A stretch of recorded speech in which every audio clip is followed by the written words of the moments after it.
প্ৰাৰ্থীৰ মনৰ কথা পাতি আছো আমি BTR আৰু BTC নিৰ্বাচনৰ যুঁজ তীব্ৰতৰ হৈ পৰিছে। প্ৰত্যেকটো ৰাজনৈতিক দলেই যিমান দূৰ সম্ভৱ সকলোৱে যথেষ্ট কষ্ট কৰিছে। কষ্ট ক'ত ধৰা পৰিছে, প্ৰত্যেকটো ৰাজনৈতিক দলেই যিসকল দলৰ আটাইতকৈ শক্তিশালী নেতা তেখেতসকলে কিন্তু এবাৰ BTC নিৰ্বাচনত প্ৰাৰ্থিত্ব আগবঢ়াইছে। আপুনি মন্ত্ৰীৰ কথা কওক, প্ৰাক্তন মন্ত্ৰীৰ কথা কওক, ডেপুটি CM, বিধায়ক, প্ৰাক্তন বিধায়ক, প্ৰাৰ্থিত্ব তালিকাত নাম নথকা বিধায়কক অৱশেষত মনোনয়ন দাখিল কৰিবলৈ দলীয় নেতৃত্বই কৈছে। গতিকে এইবাৰ ভাবক BTC দখলৰ বাবে প্ৰত্যেকটো ৰাজনৈতিক দলে কেনেধৰণৰ অপ্ৰাণ চেষ্টা অব্যাহত ৰাখিছে। আৰু এই 40টা পৰিষদীয় নিৰ্বাচনী যি বঁটা চলি আছে, এই 40টা পৰিষদীয় সমষ্টিত আমি যদি চাওঁ, আটাইতকৈ টাফ কণ্টেষ্ট, আটাইতকৈ প্ৰত্যাহ্বান প্ৰত্যেকটো ৰাজনৈতিক দলৰ ক্ষেত্ৰত আমি দেখাবলৈ পাইছোঁ ভৈৰৱকুণ্ড পৰিষদীয় সমষ্টিটোত। যিহেতু তাত আছে ডেপুটি CM, লগতে বিধায়ক, প্ৰাক্তন মন্ত্ৰী আৰু লগতে যোৱাবাৰ খুব কম মাৰ্জিনত যিটো দল নিকটতম প্ৰতিদ্বন্দ্বী হিচাপে আছিলে ভাৰতীয় জনতা পাৰ্টি। গতিকে আটাইকেইটা ৰাজনৈতিক দলৰ কাৰণে কঠিন। আৰু এই মুহূৰ্তত আমাৰ সৈতে উপস্থিত আছে ভৈৰৱকুণ্ডৰ ভাৰতীয় জনতা পাৰ্টিৰ প্ৰাৰ্থী মিনন মুছাহাৰী ডাঙৰীয়া আমাৰ সৈতে আছে। তেখেতক আমি আমাৰ অনুষ্ঠানলৈ স্বাগতম জনাইছোঁ। নমস্কাৰ। যিহেতু প্ৰথমতে আৰম্ভ কৰিলোঁ টাফ ফাইট, ভৈৰৱকুণ্ড, সকলোৰে দৃষ্টি ভৈৰৱকুণ্ডত কি হ'ব। ধৰক গোবিন্দ মছুমতাৰী, ৰিহন দৈমাৰী, আকৌ বিজেপিৰ শক্তিশালী ভেটি, 300মান মাৰ্জিন আছিল যোৱাবাৰ, 1000 মাৰ্জিন আছিল। গতিকে কি হ'ব সকলোৱে দৃষ্টিত ৰাখিছে। গতিকে আপোনাৰ দৃষ্টিত এই যুঁজখন, আপোনাৰ সমষ্টিটোৰ যুঁজখন আপুনি কেনেধৰণে বিশ্লেষণ কৰিছে এইকেইটা দিনত? আমি এতিয়া আমাৰ যিহেতু 2020ত যিখিনি নিৰ্বাচন হৈছিল, এই নিৰ্বাচনত আমাৰ BT মজবুত নাছিল, সব জায়গাতে আমাৰ ভোট নাছিল। তথাপিও আমি যোৱা 5 বছৰ আগত যি নিৰ্বাচন হৈছে তাতে আমি মাত্ৰ 1000 ভোটত আমি হাৰিব লগা হৈছে। যিহেতু আমাৰ এতিয়া আমাৰ প্ৰত্যেক ভোটতে আমাৰ BT মজবুত হৈ গৈছে। তাৰ কাৰণে শক্তি কেন্দ্ৰই হওক, মণ্ডলেই হওক, আমাৰ ডিষ্ট্ৰিক্ট কমিটি হওক, এই বছৰ আমি বহুত কষ্ট কৰি পালে আমাৰ এতিয়া সব জায়গাতে আমাৰ BT মজবুত হৈ গৈছে। আৰু আমাৰ যিহেতু আমাৰ বিজেপিৰ যিখিনি নীতি বা আদৰ্শ, যিখিনি আমাৰ চৰকাৰৰ পৰা আঁচনিবিলাক মানে যিখিনি আহিছে, আৰু এইবিলাক আমি আমাৰ অঞ্চলত আমি যিখিনি দিব পাৰিছোঁ। আৰু যিখিনি আমাৰ যিহেতু এতিয়া আপুনি কৈছে ইয়াতে এক্স মিনিষ্টাৰ আছে, 20 বছৰত MLA, আৰু এতিয়া 5 বছৰত আমাৰ ডেপুটি চিফ আৰু প্ৰেজেণ্ট MLA গোবিন্দ বসুমতাৰী। যিহেতু এণ্টৰ 20 বছৰত আমাৰ এক্স মিনিষ্টাৰে এই ওদালগুৰিত কি কৰিছে কৰা নাই ৰাইজেই জানে।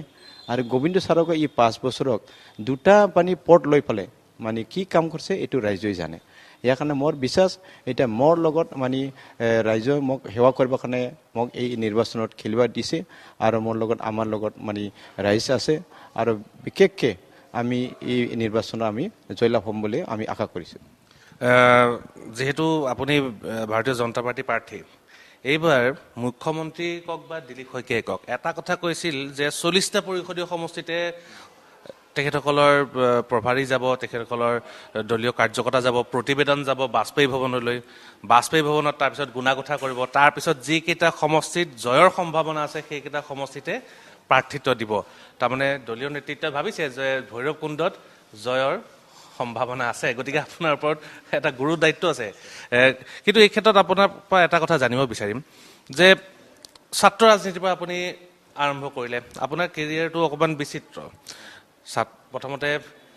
এটা আঞ্চলিকতাবাদী শক্তিৰ পৰা আপুনি আহিলে, তাৰপিছত আপুনি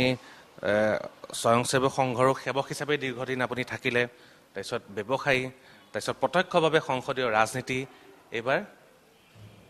প্ৰাৰ্থী। এই যাত্ৰাটোৰ বিষয়ে অকণমান ক'ব নেকি? মই যিহেতু মই ষ্টুডেণ্ট টাইমতে আমি ওদালগুৰি আফচুৰ আঞ্চলিকৰ মই এছিষ্টেণ্ট ছেক্ৰেটাৰী আছিল। তেতিয়া আমি বহুত মানে কষ্ট কৰি এই ওদালগুৰি আঞ্চলিক আফচুৰটো আমি উঠাই আনিছোঁ। আমি যিহেতু পঢ়া টাইমতে আমি বহুত স্কুলো নিৰ্মাণ কৰিছিলোঁ। আমি ৰবি কছাৰী বড়ো মিডিয়াম আমি নিৰ্মাণ কৰিছোঁ, আৰু ওদালগুৰি ইউন একাডেমি স্কুল আমি বড়ো মিডিয়াম আমি নিৰ্মাণ কৰিছোঁ। এনেকৈ আমি বিভিন্ন মানে কাম আমি আগতে আমি ষ্টুডেণ্ট থকা টাইমত আমি কৰি আহিছোঁ। আৰু ওদালগুৰি আঞ্চলিকত থাকি পালে এইবিলাক মানুহৰ লগত কেনেকৈ ৰিলেশ্যন ৰাখিব লাগিব, এই ৰিলেশ্যন ৰাখিব লাগে, এই হিচাপে মই শিকিব পাইছিল। আৰু ইয়াৰ কাৰণে মই ওদালগুৰি আঞ্চলিকৰ এই সময়ত যোন প্ৰেচিডেণ্ট ছেক্ৰেটাৰী আছে মই সিহঁতক ধন্যবাদ দিছোঁ। আৰু মই যেতিয়া আফচুৰ পৰা মই ৰিটায়াৰ্ড পালোঁ, তেতিয়াৰ পৰাই মই মানে বজৰং দলৰ লগত মই জড়িত আছিল, আমাৰ বিশ্ব সন্দীপৰ লগতো মই জড়িত আছিল। আৰু মই এতিয়া শ্ৰীমন্ত চেতনা মঞ্চ পূৰ্বোত্তৰ তাৰো মই ৰাজ্যিকৰ মই উপসভাপতি আছিল আৰু নৰ্থ ইষ্টতো মই মানে সভাপতি আছিল ঠিক এনেকৈ কাম কৰি থাকোঁতে মোক মানে ৰাজনীতিক অহা কাৰণটো হ'ল আমাক মানে ইয়াৰে ৰাইজবিলাক মানে মোৰ তাত বিভিন্ন মানে সমস্যা লৈ পেলাই আহে কোনোবা স্কুলৰ পৰা কোনোবা মেডিকেলৰ ট্ৰিটমেণ্ট কোনোবা ঘৰত ৰাস্তা ঘাটৰ কাৰণে অলপ বনাই দিব লাগে আৰু কিছুমানে মানে বেমাৰ আজাৰতো আহি থাকে মই টিবি বেমাৰ মই 10জনৰ মই 6 মাহ মানে কিবা কৰিছোঁ আৰু মই কৰোণা টাইমতো মই 4,000 মানে ফেমিলিক মই খাৱা খাদ্য বিলাইছোঁ আৰু মই আসাম চৰকাৰতো 11,11,111 টকা মই CM এই সময়ত হেল্থ মিনিষ্টাৰ আমাৰ এতিয়াৰ বৰ্তমান আমাৰ মুখ্যমন্ত্ৰী ডক্টৰ হেমন্ত বিশ্ব শৰ্মা আছিল হেল্থ মিনিষ্টাৰ তাৰ হাততে মই এইখিনি গতাই আহিছোঁ এনেকৈ ঠিক মই ৰাইজহুৱা মই বহুত মানে ধৰ্ম অনুষ্ঠানবিলাকক মই মানে এনেকৈ দান দিছোঁ আৰু প্ৰত্যেক ধৰ্মতে দিছে মাত্ৰ মানে আমাৰ ওদালগুৰি অঞ্চলত বিভিন্ন ধৰ্ম আছে এইখিনি মই বিভিন্ন ধৰ্মত যিখিনি মোক মানে ওদালগুৰিৰ পৰা ৰাইজে আহি পেলাই মোক এইবিলাক কৈছিল তাৰ কাৰণে মই এইবিলাক অনুদানটো দিছিল কিন্তু মই ভাবিলোঁ যিহেতু মই নিজৰ ব্যৱসায় কৰি পেলাই মই যিখিনি দিব পাৰিছোঁ এইটোৰ লগত মোৰ চাফিচিয়েণ্ট নহয় আৰু ওদালগুৰি আমাৰ ভৈৰৱকুণ্ড অঞ্চলত মই এইখিনি যে মই ৰাইজৰ অভাৱ অভিযোগটো মই কৰিব নোৱাৰোঁ ইয়াৰ কাৰণে মই ভাবিলোঁ ৰাজনৈতিক দলত যদি সোমাই পালে মই যদি কিবা এটা যদি সুবিধা যদি পায় তেতিয়া মই ডাবল কাম কৰিব পাৰিম বা ৰাইজক মই যিখিনি সমস্যা আছে এইখিনি সমাধান মই কৰিব পাৰিম আৰু যিহেতু যিখিনি চৰকাৰৰ পৰা আঁচনি আহে এইটো মই ৰাইজৰ ওচৰত লৈ যাব পাৰিম আৰু মই যিখিনি কৰিব পৰা নাছিল আগত এইখিনিতো কৰিব পাৰিম বুলি মই আশা কৰিছোঁ এতিয়া আপুনি ক'লে যে কৰোণাৰ সময়ত মহামাৰীৰ সময়ত আপুনি 4,000 মানুহৰ খোৱা বোৱা ভৰণ পোষণৰ আপুনি দায়িত্ব ল'লে মন্দিৰ মছজিদ গীৰ্জা আপুনি সকলোতে অনুদান দিয়াৰ কথা ক'লে আপুনি MCLA নোহোৱাকৈ জনপ্ৰতিনিধি নোহোৱাকৈ আপুনি কামখিনি কৰি আছে আপোনাৰ এটা ঘৰুৱা কথা এটা সোধোঁ মই গম পাইছোঁ যে আপোনাৰ পৰিবাৰে মই বৌ বুলিয়ে ক'লোঁ বাৰু আপোনাৰ পৰিবাৰে ক'লে যে তুমিতো MLA মিনিষ্টাৰ বিধায়ক নোহোৱাকৈ তুমি ৰাইজৰ কাম কৰি আছা নিৰ্বাচন কিয় খেলিব লাগে আপুনি কেনেকৈ মান্তি কৰালে নাই এইটো মানে মিছেছে কৈছিল যিহেতু আপুনি যি কাম কৰিছে এইটোৱে মানে বহুত ভাল কাম কৰিছে কোনো ৰাজনীতিক নোহোৱাকৈ বা নেতা নোহোৱাকৈ যিখিনি ৰাইজক মই আপুনি সহায় কৰিছে এইখিনিতে আপুনি মানে থাকিব লাগিছে সন্তুষ্ট থাকক বুলি কৈছিল কিন্তু মই কৈছোঁ এইখিনিৰ লগত মই ৰাইজক মই সেৱা কৰিব নোৱাৰিম ৰাইজক মই অভাৱ অভিযোগটো মই মানে চব এণ্ডত মই সমাধান কৰিব নোৱাৰিম কিবা যদি মই ৰাজনীতিক দলত যদি মই কিবা এটা যদি সুবিধা পায় তেতিয়াতো মই যিখিনি ৰাইজে মই অভাৱ বুজিছে ইয়াৰ পৰা বেছি দিব পাৰিম ইয়াৰ কাৰণে মই কৈছোঁ মোৰ নিজৰ কাৰণে মই ইলেকশ্যন নিখেলিম মই ৰাইজৰ কাৰণে ইলেকশ্যন কৰিম এনেকৈ লৈ পেলাই আমি দুইজনৰ মাজত আলোচনা কৰি পেলাই আমি কিবা সমাধানত লৈ আনিলোঁ তাৰ কাৰণে মই এতিয়া ৰাজনীতিক মই সোমাব লগা হৈছে আপোনাৰ সমষ্টিত এটা চেলেঞ্জ আছে দলে এইবাৰ বিজেপিয়ে এটা যিটো নীতি লৈছে BTC নিৰ্বাচনত সেই নীতিটো আপোনাৰ সমষ্টিত গ্ৰহণ কৰাৰ ক্ষেত্ৰত অলপ কঠোৰ মানে অকণ টান আছে কথাটো প্ৰত্যাহ্বান বুলি কিয় কৈছোঁ বিজেপিয়ে কৈছে যে মুখ্যমন্ত্ৰী হওক বা দিলীপ শইকীয়াই হওক আপোনালোকৰ ইনচাৰ্জ যিকেইজন মিনিষ্টাৰ আছে সকলোৱে কৈ আছে যে BTC নিৰ্বাচনত এইবাৰ আঞ্চলিক শক্তি দুয়োটা দল BPF আৰু UPPৰ লগত আমি বন্ধুত্বপূৰ্ণভাৱে নিৰ্বাচন খেলিম আপোনাৰ সমষ্টিত এয়া সম্ভৱ হয় জানো দুয়োজনেই বাঘা বাঘা নেতা আপুনি বন্ধুত্বপূৰ্ণভাৱে আপুনি প্ৰত্যাহ্বান জনোৱাটো সম্ভৱ হ'বনে দলে কোৱাৰ পিছতো সম্ভৱ হ'ব জানো একদম মানে উঠি পৰি লাগিব বন্ধুত্বপূৰ্ণভাৱে লাগিলে দুজন ইমান শক্তিশালী নেতা কেনেকৈ সম্ভৱ হ'ব এই কথাটো মানি আপুনি কেনেধৰণে আগবাঢ়িছে মই এতিয়া দুটা দলৰকে যিখিনি কেণ্ডিডেট আমাৰ ৰিহন ডিমাৰী ছাৰ আৰু এটা UPPৰ পৰা আমাৰ গোবিন্দ বসুমতাৰী ছাৰ মই আজিলৈকে আমি এহঁতক মানে কোনো আজিলৈকে মই একো কোৱা নাই আৰু যিহেতু আমাৰ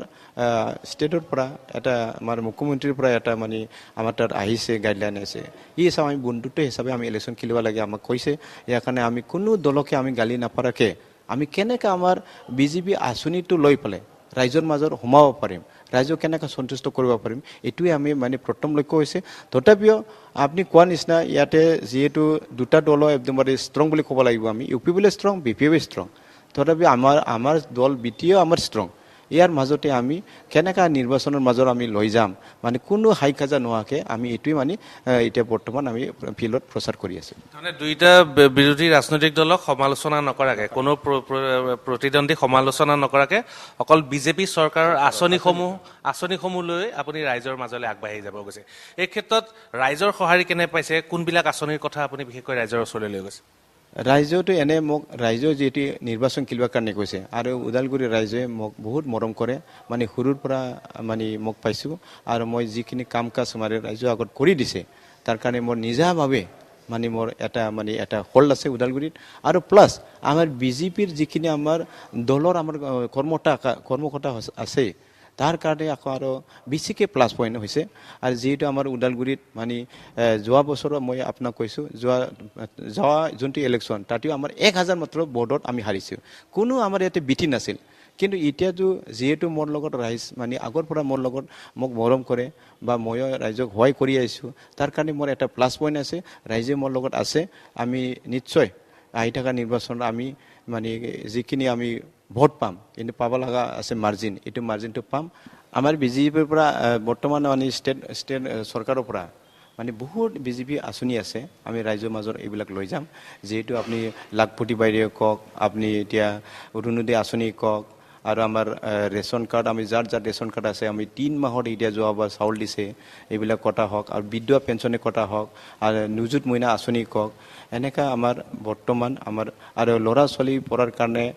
CM ছাৰে এটা আঁচনি দিছে এইবিলাকৰ কোনো কমিউনিটি নাচাওকে চব কাৰ্ডত চৌকা বিকাশ আমাৰ আসামত যিখিনি মানুহ আছে চব মানে যিমান জাতি আছে জনজাতি আছে সবকে আমি এই CM ছাৰে পঢ়া ল'ৰা ছোৱালীক এইবিলাক সুবিধা আছে স্কুটি দিছে এইবিলাক আমাৰ তাত বিজেপিৰ পৰা আঁচনি আছে এগ্ৰিকালচাৰৰ আমাৰ আঁচনি আছে এইখিনি আমাৰ বিজেপিৰ পৰা বৰ্তমান আঁচনিবিলাক লৈ পালে আৰু আমি ফিল্ডত সোমাম আৰু ৰাইজে যিখিনি সুবিধা পাব লাগে এইখিনিতো এই আঁচনিৰ পৰা পাব আৰু আমাকে মানে ৰাইজে আমাক বিশ্বাস কৰি পালে বৰ্তমান আমাৰ ভোটটো আমাকে দিব আপুনি সমালোচনা কৰিব বিচৰা নাই তথাপিতো কিন্তু CMয়ে এটা কথা কৈছে যে বিজেপিক দিলে বস্তুখিনি ডিৰেক্টলি পাব পোনপটীয়াকৈ পাব মুখ্যমন্ত্ৰীয়ে সমালোচনা কৰা নাই কিন্তু ইনডাইৰেক্টলি এনেকৈ খোৱা নাই এনেকৈ খাইছে আৰু বস্তুটো যে এই কথাবিলাকো আপুনি ৰাইজৰ ওচৰলৈ লৈ গৈছিল যে বিজেপি এতিয়া অসমৰ কথা ক'লে কয় যে ডাবল ইঞ্জিনৰ চৰকাৰ BTC কথা ক'লে যে ট্ৰিপল ইঞ্জিন দিল্লী দিছপুৰ আৰু কোকৰাঝাৰ আমি এইটোৱে ৰাইজৰ মাজত কৈছোঁ যদি আমাৰ এই 38 নং ভৈৰৱকুণ্ড সমষ্টিত বিজেপিৰ যদি পাৰ্টি থাকিলে হয় কোনোবা MCLA থাকিলে হয় তেতিয়া আমি আপোনালোকক ডাইৰেক্ট মানে আমি অৰুণোদয় আঁচনি বা যিকোনো আমাৰ ষ্টেটৰ পৰা আঁচনি আহিছে এইটো আমি দিব পাৰিলোঁ হয় বৰ্তমান আমাৰ ইয়াতে MCLA নোহোৱাৰ কাৰণে বৰ্তমান আমাৰ যিখিনি অৰুণোদয় আহে কিবা আহে এইবিলাক তাৰমানে ব্ৰিটিছ চৰকাৰত যায় ব্ৰিটিছ চৰকাৰে দিয়াতে মানুহ যে বৰ্তমান এতিয়া UPL চৰকাৰ আছিল UPL চৰকাৰে এতিয়া মানুহ বিচাৰি পালে বা নিজৰ মানুহ কাৰোবাৰ দুখীয়া নাপাব পাৰে কোনো মালিক মহাজন মানুহ পায় এনেকুৱা অৱস্থা আছে এইখিনি আমি ডাইৰেক্টলি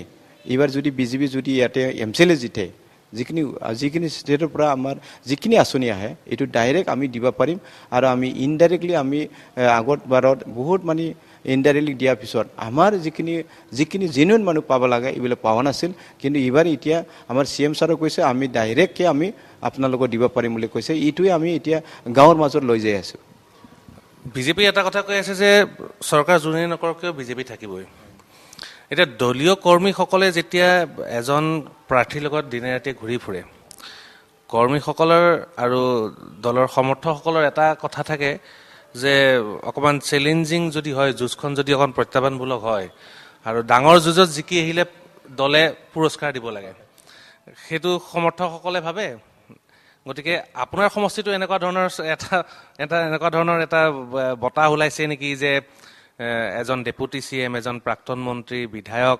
পৰাজিত কৰিলে বিজেপি চৰকাৰত থাকিলে আপোনাৰ দলৰ সমৰ্থকসকলেও EM হিচাপে আপোনাক বিচাৰিছে এনেকুৱা ধৰণৰ এটা কথা বতৰা ওলোৱা এনেকুৱা ধৰণৰ এটা ঘুনুঘানকে আমি শুনি পাওঁ কথাবিলাক এই বিষয়টো আপুনি কি ক'ব এনে যিহেতু আমাৰ ভৈৰৱকুণ্ড সমষ্টিত বৰ্তমান মানে BTCৰ ডেপুটি চিফ আছে আৰু বৰ্তমান আমাৰ প্ৰাক্তন আমাৰ কেবিনেট মিনিষ্টাৰ ৰিহন ডিমানী আছে ইয়াৰ কাৰণে আমাৰ সমষ্টিটো এটা অলপ মানে বেলেগ সমষ্টিৰ পৰা আমাৰ অলপ মানে বেলেগকৈ হ'ব গুৰুত্ব বেছি হ'ব আৰু আমাৰ সমষ্টিৰ যিখিনি বিজেপিৰ কৰ্মকৰ্তা হ'ল আৰু মোৰ যিখিনি ওচৰত থকা মানুহবিলাক সবে এটা মানে চিন্তা কৰি আছে ইটো সমষ্টিত যদি আমি এই দুইজন যদি হাৰাব পাৰে আমাৰতো ইয়াতে হয়তো ডেপুটি চিফ পাব পাৰে আৰু EMও পাব পাৰে ঠিক এনেকৈ কৈছে মই কিন্তু EM বা ডেপুটি চিফ মই একো কোৱা নাই মানে আমি ইয়াৰ পৰা জিতিলোঁ হ'ল জিতাৰ পিছত মানে আমাৰ দলে মানে কি দায়িত্ব দিয়ে এইটোৱে মই কৰিবৰ কাৰণে সাজু আছে লগতে আপোনাৰ পৰা এটা কথাও জানিব বিচাৰিম যে এতিয়া ধৰক মুখামুখিকৈ যুঁজ নকৰোঁ বুলি কৈছে যদিও অশান্ত পৰিৱেশৰ সূচনা নহওক বুলি কৈছে যদিও শান্তিৰ ক্ৰেডিটটো BTC-লৈ শান্তিৰ ক্ৰেডিট অনা ক্ৰেডিট যে BPF-এও ক'ব বিচাৰে শান্তি আমি আনিছোঁ, BPP-লৈও ক'ব বিচাৰিছে শান্তি আমি আনিছোঁ। ইয়াৰ প্ৰকৃতাৰ্থত BTR-ৰ যিসকল সাধাৰণ মানুহ তৃণমূলৰ মানুহ তেখেতসকলে কি ভাবে যে BTC-লৈ শান্তি BTR-লৈ এই বড়োভূমিলৈ শান্তি কেনেকৈ আহিল? শান্তি আনাটোতো মানে অন্য দলে ক'ব পাৰে, BPF-ও ক'ব পাৰে, UP-লৈও ক'ব পাৰে, কিন্তু আমাৰ BJP দলহে মানে এই BTC অঞ্চলত শান্তি হৈছে, যিহেতু ইয়াতে বহুত মানে আন্দোলন কৰিছিল বা এক্সট্ৰিমিষ্ট আছিল। এইবিলাক আমাৰ ভাৰত চৰকাৰত মানে প্ৰধানমন্ত্ৰী নৰেন্দ্ৰ মোদী আৰু আমাৰ অমিত শ্বাহ হোম মিনিষ্টাৰ লগত আৰু আসামত আমাৰ আসামত এতিয়া আমাৰ এই হেমন্ত বিশ্ব শৰ্মা আৰু CM ছাৰে এইবিলাক কথা পাতি পেলাই এইবিলাক পলিচি লৈ পেলাইহে আমাৰ এইবিলাক যিখিনি সমস্যা আছিল, যিখিনি এক্সট্ৰিমিষ্ট সমস্যা আছিল, যিখিনি বড়োলেণ্ড লাগে বুলি আন্দোলন কৰি আছিল, এইবিলাক মানে আনি পেলাই এটা টেবুলত বহাই পেলাই এহঁতৰ লগত এটা চুক্তি কৰাৰ নিচিনা এটা এগ্ৰিমেণ্ট হৈছে। এই এগ্ৰিমেণ্টটো হ'ল আমাৰ BTR এগ্ৰিমেণ্ট। এই BTR এগ্ৰিমেণ্টটো হ'ল আমাৰ BJP চৰকাৰে কৈছে, আৰু BTC অঞ্চলত যিখিনি আমাৰ দিছে BC চুক্তিটো আমাৰ BJP চৰকাৰে দিছে আৰু BTR চৰকাৰটো আমাৰ BJP চৰকাৰে দিছে। ইয়াৰ এতিয়া বৰ্তমান BTR চৰকাৰটো BJP-য়ে দিয়াৰ কাৰণে আৰু এতিয়া যি সমস্যা আছে, যিখিনি আমাৰ একদমবাৰে আমাৰ এই অঞ্চলত আমাৰ একদম অশান্তি আছিল, আমাৰ এইখিনিৰ আমি শান্তি নাছিল, দিন ৰাত আপুনি ঘূৰিব নোৱাৰিছিল। ইয়াতে মানুহ কিডনেপ, মানুহ মাৰা, দোকান মানে 6টা-7টা বজাত বন্ধ হয়, গাড়ী ঘোঁৰা বন্ধ হয়, আপুনি কোনো জেগাতে ঘূৰিব পৰা নাছিল। এতিয়া আপুনি দেখা পাব ইয়াতে 1-2টালৈকে দোকান থাকে, দোকানো থাকে, 10টা 11টা 12টালৈকে মানুহ অহা যোৱা কৰে। এতিয়া এই শান্তিটো হ'ল আমি জানাত আমাৰ এইটো BTC-ত আমাৰ এই BJP চৰকাৰে কৰিছে। শান্তিৰ কথা আহিলে আকৌ বেলেগ এটা প্ৰসংগ আহি যায়। BJP যেতিয়াই দাবী কৰে যে বড়োভূমিলৈ শান্তি BJP আনিলে, সেই কথা বতৰাবিলাক চলি থাকোঁতেই আপচুৰ উদ্যোগত 2টা আঞ্চলিক শক্তিক এক কৰাৰ এটা যুঁজা চলিল। সেই যুঁজাটো বহুত পুৰণা বুলি এপছুৱে দাবী কৰি থাকে। এপছুৱে সেই উদ্যোগ লৈ থকাৰ সময়তে কিন্তু UPPL-ৰ নেতাই কিন্তু প্ৰত্যক্ষভাৱে সংবাদমেল সম্বোধন কৰি ক'লে যে বড়োভূমিত ৰাষ্ট্ৰীয়তাবাদী দলৰ যিটো খোপনি, সেই খোপনিটো পুতিবলৈ দিয়া নহ'ব। সেই মেছেজটো UPPL-ৰ এজন জ্যেষ্ঠ নেতাই সংবাদমেল যোগে সেইখিনি আহ্বান জনোৱাৰ পিছত কিবা প্ৰত্যাহ্বান আহিছে নেকি যে ৰাষ্ট্ৰীয় দলক ইয়াত খোপনি পুতিবলৈ দিয়া নহ'ব? আমাৰ ওদালগুৰিত কোনো এনেকা মানে আঞ্চলিক দলবিলাক আমাক এনেকা কৰা নাই। আমি ইয়াতে ওদালগুৰি ডিষ্ট্ৰিক্টত কোনো দিন UPPL-ৰ মানুহ হওক, BPF-ৰ মানুহ হওক, আপোনালোকে কিয় BJP কৰিছে, BJP কৰিলে আপোনালোক ধ্বংস হ'ব, কিবা হ'ব, এইবিলাক আমাৰ তাত কোনো নাই। আৰু একো মানে UPPL-ৰ নেতাই যদি কিবা প্ৰেছমিট দিছে যদিও আমাৰ তাত কোনো ইয়াতে ইম্পেক্ট পৰা নাই, প্ৰভাৱ পৰা নাই। সদৌ শেষত আপোনাৰ পৰা এটা কথা জানিব বিচাৰিম। আপোনাৰ সৈতে দীঘলীয়া সময় পাতিলোঁ, নিৰ্বাচনী বতৰ সময় নাই, পুৱতি নিশালৈকে ঘূৰা ফুৰা চলি আছে। ভোটাৰ ৰাইজক উদ্দেশ্যি আপুনি কি ক'ব বিচাৰিব এই মুহূৰ্তত শেষত? মই ভৈৰৱকুণ্ড 38 নং আমাৰ ভোটাৰ ৰাইজক মই চবকে মই অনুৰোধ কৰিম, আমি এই 38 নং ভৈৰৱকুণ্ডত আমি যিহেতু উন্নতি কৰিবৰ কাৰণে আহিছোঁ, আমি ৰাইজক সেৱা কৰিবৰ কাৰণে আহিছোঁ। আজি ভৈৰৱকুণ্ড অঞ্চলত কিমান আমাৰ আনডেভেলপমেণ্ট হৈছে, উন্নতি হোৱাই নাই। কিছুমান গাঁৱত আপুনি সোমাব নোৱাৰিব, কিছুমান আমি বহুত ডিপাৰ্টমেণ্টৰ আমাৰ কাম কৰিব লগা আছে। এইবিলাক যদি কাম